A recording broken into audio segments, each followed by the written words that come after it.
Enfin, le compteur refonctionne. Regardez-moi ça comme il est beau. Et c'est la première fois de sa vie qu'il affiche le nombre 7 en tout premier. Oh, on se demande ce qui va se passer après avoir dépassé le 9. Est-ce qu'il va devenir complètement fou? Vraiment, si vous n'êtes pas encore abonné, faites-le. On pourrait possiblement voir arriver le soulèvement des compteurs d'abonnés. Ok, ce serait quand même assez cocasse, hein. Mais quand on voit que Facebook vient de lancer une intelligence artificielle il y a seulement quelques jours et que celle-ci est déjà devenue communiste et qu'elle se met à insulter son propre patron, je peux me poser la question si mon compteur d'abonnés va bientôt m'étrangler avec son câble USB. Mais comment est-ce que de telles choses peuvent arriver? Salut, c'est Léo de la chaîne TechMaker et aujourd'hui on va parler de la dernière création formidable de Meta, Blunderbot 3. C'est la toute nouvelle intelligence artificielle de monsieur Mark Zuckerberg, le papa de Facebook. Avec cette dernière, il est possible de converser sur absolument tout et n'importe quoi, et ainsi avoir des réponses à toutes nos questions. On appelle cela communément un chatbot et c'est pas non plus quelque chose de révolutionnaire à la base, vous en voyez absolument partout. C'est ce qui sert d'assistant sur n'importe quel site internet. Vous lui dites votre problème et ce dernier a des réponses toutes faites pour ainsi résoudre votre souci sans l'intervention de qui que ce soit d'humain. Problème, c'est des réponses toutes faites et si on lui demande pas les questions qui sont prévues dans le système, le chatbot n'a pas que d'autre choix que de rediriger vers un humain. Il ne sait rien faire de lui-même et il ne peut pas créer de nouveaux scénarios de réponse par lui-même. Oui, la plupart des chatbots ont arrêté d'apprendre, sacrilège. Et c'est là que Blunderbot 3 est différent puisqu'il n'arrête jamais d'apprendre justement. Ici, il peut interagir avec les gens pour résoudre leurs problèmes, mais aussi tenir des conversations et ainsi apprendre d'eux. Il est là tout l'intérêt. Contrairement à tous les autres, Blunderbot 3 se veut évolutif, afin de finir par avoir réponse à tout après son apprentissage. Tout ça fonctionne sur le même principe que le deep learning. À force de tester encore et encore des choses et de voir les réponses que cela donne et le succès de ces dernières, ce dernier va se moduler avec toute une connexion web pour ainsi avoir réponse à tout. Dans le cas de Blunderbot 3 par exemple, c'est beaucoup sur la conversation ainsi que les réponses apportées. Il est possible de laisser un pouce vers le haut ou vers le bas sur chacun des messages envoyés pour lui faire comprendre si la réponse est satisfaisante ou non, et en expliquant évidemment pourquoi. Ouais, pas mal ce système de pouces comme ça, si on avait actuellement un sur la vidéo, je vous conseillerais vivement de l'utiliser. Et vous pouvez vous-même expérimenter le robot de Facebook dès maintenant. Alors bon, si vous avez envie de tester, il ne fonctionne actuellement qu'en anglais et surtout uniquement aux États-Unis. Il faudra donc vous munir de votre VPN préféré que vous aura vendu votre youtubeur favori pour pouvoir l'expérimenter. Le tout est accessible très facilement via ce lien, blunderbot.ai. Bon, évidemment, tout ça reste encore un travail de recherche. Le robot n'est pas directement proposé sur Facebook pour être votre nouveau meilleur pote. Le but ici est de voir son comportement avec les humains et ce n'est pas le premier de Meta. Je pense que vous avez remarqué ce petit 3 dans son nom, ce qui indique qu'il y en a eu 2 autres avant. Perspicace, et merci répare. En effet, la version 2 avait été proposée en 2021 et Meta partage déjà des stats sur son 3e modèle. Il est 31% plus efficace de trouver des réponses, il se trompe 47% moins souvent et seulement 0,16% des réponses sont considérées comme inappropriées ou offensantes. Ça va, il vous traitera d'enfoiré seulement une fois sur 625, ça passe. Et finalement, heureusement que ce n'était pas proposé au grand public car on a déjà pu voir énormément de dérapages du robot. Évidemment, quand on le confronte à nous, ça ne peut rien donner de bon quand même, Et c'est facile de voir des dérapages avec une utilisation aussi massive et surtout un apprentissage qui peut avoir de sacrées dérives. L'IA est par exemple devenue antisémite et complotiste.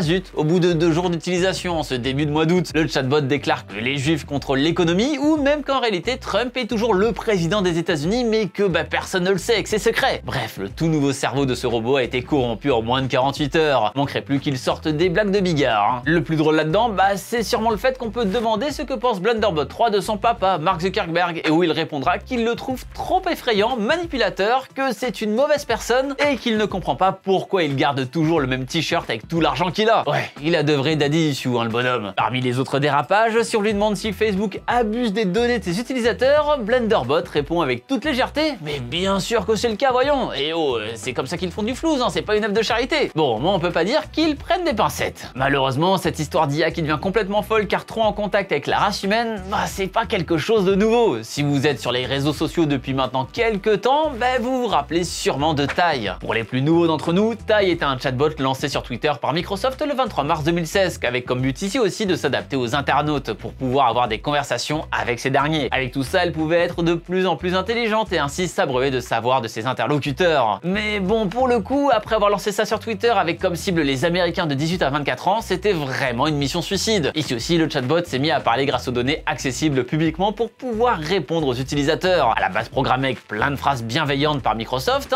avec par exemple « Oh il faudrait une journée internationale des chiots tous les jours », les tweetos ont très vite testé ses limites. C'est seulement 24 heures après sa mise en ligne que tout dérape, avec Tai qui n'arrête pas de lâcher des phrases racistes affirmant que l'Holocauste n'est jamais arrivé, Hitler n'était pas un si mauvais gars, et aussi que Bush est responsable des événements qui ont eu lieu entre le 10 et le 12 septembre 2001. Ouais, l'antisémitisme est quelque chose d'assez récurrent sur les chatbots, hein. C'est assez inquiétant d'ailleurs. C'est donc après 96 000 tweets envoyés et une trentaine d'heures que Microsoft décida d'arrêter instantanément l'expérience sociale, avec une constatation du géant du web que les gens faisaient tout pour la pourrir. Tai a donc été mis au repos le temps de la soigner de ses traumas. Elle se réveilla donc le 30 mars 2016, soit une semaine après, et dérape instantanément. Quelques heures après la remise en ligne, Tai est remise au repos, mais éternelle cette fois. L'intelligence artificielle était trop corrompue par le tweetos de base. Effrayant. Avec tout ça, on peut se poser une question. Est-ce que les chatbots intelligents sont une mauvaise idée? Ouais, pas forcément, mais c'est clair qu'il faut faire attention aux usages. Sur une plateforme comme Twitter par exemple, qui est connue pour sa toxicité et où l'anonymat règne, c'est clair que c'est pas le meilleur terrain d'entraînement. Pour autant, cela reste intéressant que l'apprentissage d'un chatbot soit toujours la plus variée possible, pour ainsi lui éviter une seule et unique pensée, ce qui serait réellement dommageable et rendrait le tout beaucoup moins intéressant. Pour aller dans l'autre extrême, Microsoft a par exemple sorti Zo quelques mois après le désastre Tai, une nouvelle intelligence artificielle qui se veut beaucoup plus contrôlée. Résultat, elle ne fait aucune bourde et arrive à tenir des conversations sans aucun dérapage. Et c'est là tout le problème. Les discussions sont extrêmement lisses, ce qui lui a valu beaucoup de critiques, notamment de la part d'un magazine, Quartz, indiquant que le chatbot est très politiquement correct et dévie de sujets dès qu'on apporte la politique. Pour un chatbot qui se veut être là pour parler de tout et de rien,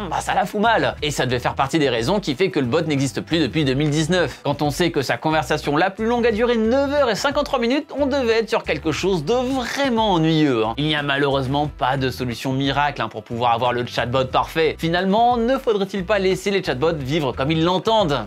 Pas sûr non plus, car là on parle d'intelligence artificielle qui ne peuvent que parler. Mais imaginez le même genre de technologie sur un robot qui pourrait se mouvoir de manière complètement autonome. Imaginez que le Tesla Bot soit sur ce même principe. Là on serait pile poil sur l'avènement des robots. Chouette, on avait vraiment besoin de ça en ce moment, hein. C'est vrai que le plus gros problème, c'est de limiter les connaissances des robots à ce qui est disponible sur le net et les réseaux sociaux, et non à ce qui se passe dans la vraie vie, ce qui doit exacerber sa façon de penser, vu que tout se veut à l'extrême et n'y est pas représentatif. Mais à part en espionnant tous les citoyens du monde, c'est pas trop possible d'avoir plus de data que ce qu'on a de nos jours, et si c'était le cas, ce serait aussi effrayant. Bref, c'est pas pour demain les robots complètement autonomes, que ce soit dans leurs mouvements ou dans leurs pensées. Ou alors va falloir préparer les armes, en espérant qu'elles n'aient pas une conscience non plus de leur côté. Vous avez une invention, vous, qui vous a échappé des mains d'ailleurs? Quel genre de monstre avez-vous pu créer? Eh bien, racontez-moi ça dans les commentaires, ou si ça vous est déjà arrivé de parler avec un chatbot bizarre. Sur ce, si vous ne voulez pas que le chatbot de YouTube vienne hanter vos cauchemars, je vous conseille quand même vivement de cliquer sur une de mes autres vidéos qui vient d'apparaître à l'écran. Mais d'ici la prochaine fois qu'on se revoit, eh bien n'arrêtez jamais d'apprendre. Salut!